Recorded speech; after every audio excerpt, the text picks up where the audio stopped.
Praise the lord. ఈరోజు దేవుని వాక్యము రోమీయులకు రాసిన పత్రిక 12వ అధ్యాయము 21వ వచనం.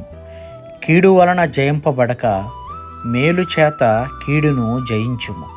ఈ ఉదయకాల సమయాన దేవుడు మనందరితో మాట్లాడుతున్న మాట. ప్రియ విశ్వాసి, మరి నీ జీవితంలో నీవు అనేక విధములైన కీడుల చేత బాధపడ్డావా? నిన్ను అనేక మంది మరి నీ పట్ల వ్యతిరేకత కలిగి శత్రుభావం కలిగి ఉన్నారా? మరి దేవుడు నీతోనే మాట్లాడుతూ ఉన్నాడు. మరి నిన్ను వల్ల నీ పొరుగు వారిని ప్రేమించిన ఆజ్ఞ రీతిగా మరి నీ శత్రువులను కీడు చేయకుండా వారిని మేలు చేత జయించినప్పుడు దేవుడు నీ జీవితాన్ని మంచి జయకరముగా చేస్తానని వాగ్దానం చేస్తూ ఉన్నాడు. ప్రార్థన.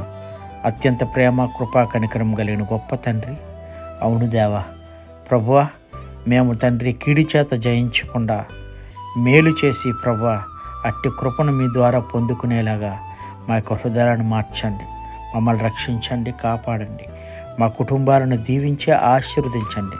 ఆ నిత్య జీవానికి వారసులగుటకు మీ కృపను దయచేయమని నజరేయుడైన యేసయ్య నామములో అతి వినయముగా అడిగి పొందుకుని ఉన్నాము తండ్రి. Amen. God bless you all. Thank you.